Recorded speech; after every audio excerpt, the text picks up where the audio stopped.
and welcome to the 64th Annual Youth in Government Conference. My name is Ashton Glassell, and I'll be your anchor for the night.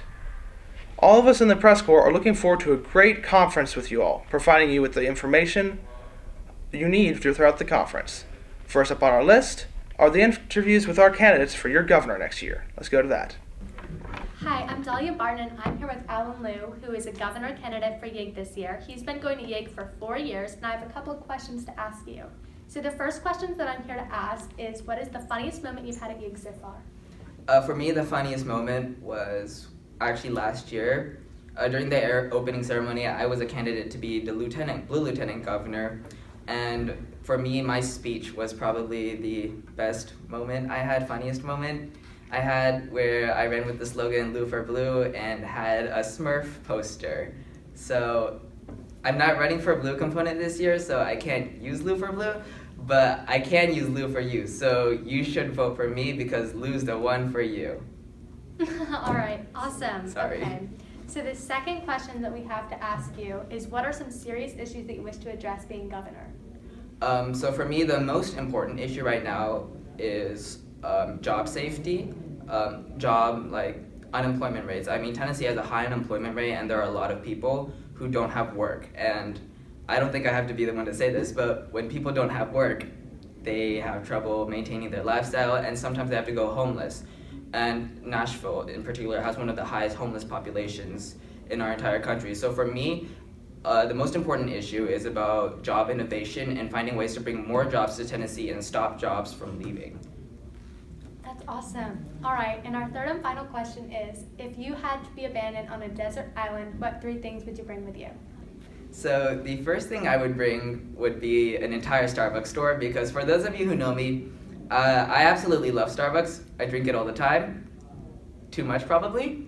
But yeah, I love Starbucks. So the first thing I would have is a Starbucks store. And the best thing about Starbucks is that their stores have free Wi-Fi. So the next thing I would bring would be my phone, because my phone would give me the Starbucks would give me free Wi-Fi so I could use my phone. And then the final thing I would bring would be where is it? I actually don't know what this is called right now. This passy thing. Don't forget, because if you bring it, you get $1 off of every purchase, which means I can have more Starbucks. So, yay.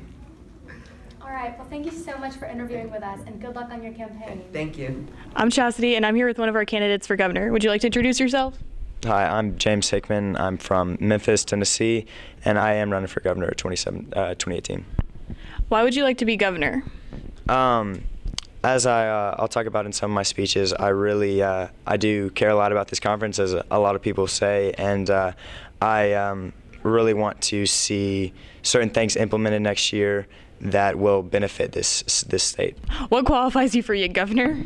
Well, this is my 3rd year, of course. Actually, I am one of the few people that has gotten to do Kona as a sophomore. That was an extreme privilege, and I'm really honored to have done that.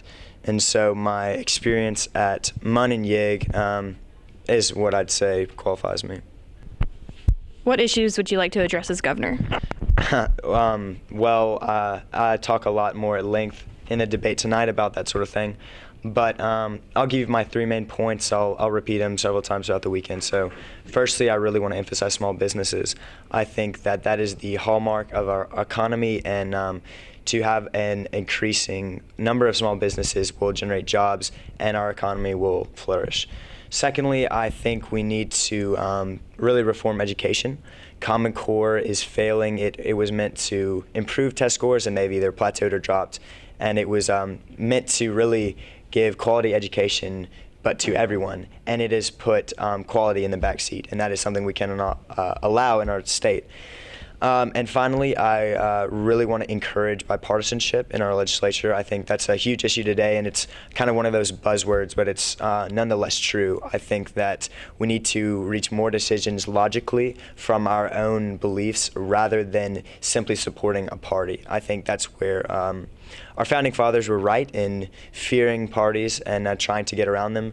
And now that we have them, I think we need to strive for bipartisanship in all of our legislature. Vote James for governor, and I look forward to talking with you all. If you want to discuss something specific, please find me. I will definitely talk to you. Come get my pins. I've got lots of pins. Other than that, I just hope that when you vote, you really consider who you want to run this conference next year. Okay, thank you. Thanks. That was interesting. It was nice to see what the potential governors would have in store for us. I can't wait to see who wins. And now for the weather. Tomorrow the forecast will be sunny with a high of 62 and a low of 37. A jacket in the morning would do you nice, but as far as the capital's temperature, it'll probably be about room temperature. Now over to Becky and Chastity with thoughts from both newcomers and experienced delegates alike about YIG. Stay tuned. My name is Annie Eichstead. I'm in Blue House, and I'm from Raven High School. So why did you choose to join youth in government? I chose to join youth in government because I really like the opportunity to voice my unrestricted opinion and talk with other people who have a passion for arguing and debating and have all these really awesome ideas. Okay, and what are you nervous about? I'm really nervous about talking in front of a group of people, and I've never met these people before, and really nervous to voice my opinion, and I don't know. Okay. I'm Cassie Heath. I'm from Sparta High School, and I'm in Red House. Have you presented your bill yet? Yes, I presented my bill. How did it go? It was okay. I was really nervous because it was my first time being here, and I had pretty much presented by myself, so that was fun. But it went well overall? Yeah. Okay, so I'm here with one of our officers. She's going to give some advice to the first year delegates. Can you give us your name and what school you go to? Absolutely. My name is Olivia Brown, and I go to West High School over in Knoxville. So what advice would you give to first year delegates? The most important advice I can give, especially from my own experience, is you can't be afraid to make a fool of yourself, because it's going to happen no matter what. Like, even the most experienced delegates and officers here always have a slip up, and you really just have to laugh it off, and you can't beat yourself up over it. There's going to be a moment in your committee or when you're presenting to your component that you may not know the answer to a question, and it's totally fine to say, I cannot provide that information at this time, that I'd be more than happy to relay it to you later. And it's okay to just roll with it all. What would you say is your best advice to get noticed by lobbyists?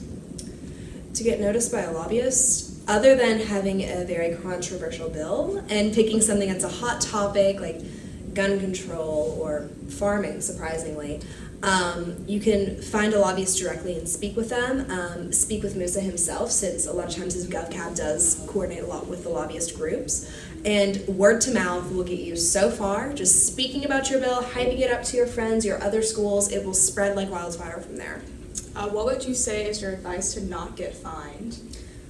Honestly, reading the book. That's the biggest thing I can do. So many people, they won't know the correct way to do parliamentary procedure. And if that's your first year, that's totally okay. That's understandable. That's why we have committee, to sort of get all those kinks out of the system. Eventually, there's no, shame in being fined. It all goes to a great cause. So if you do get fined, don't, sweat about it. It'll be fine. But, fine. Anywho, just paying attention to others and knowing where to draw the line. Yeah. All right. Thank you. No problem. Hearing perspectives from both new and experienced YIG members now brings us full circle. Now for the local news. A new soccer club has been formed and is named the International Nashville FC, and has already built a stadium ready to go with a capacity of 4,000 seats, and has been privately funded in Antioch. And now we have an exclusive interview with Governor Musa. On over to him. Hi there, I'm Dahlia Barton, and I'm here with current Governor Musa Super Mario, and I have a couple questions to ask him about his time as governor. So the first question is, what is your best experience as governor? My best experience as governor is really talking with all the delegates here. They're always great, and they're some of the brightest individuals in our state. So obviously talking with them is the best experience and the best knowledge you can gain from this entire experience. Great answer. Okay, do you have any advice for the future governor? Really just be relaxed, go into conference doing your work, don't slack and do it last minute. And if you do, just be confident in your own abilities and just work through conference and try to work with the delegates. All right, and lastly, we have a riddle for you. How do you make 7 even? You subtract 1. No, that's not the correct answer. Oh, you just take an S out. Very smart. Correct answer. Good job. And that wraps it up. Thanks for watching. Be sure to tune in tomorrow for more. Also, be in mind, the hotel still has other members, so please be polite and quiet. Thanks for watching.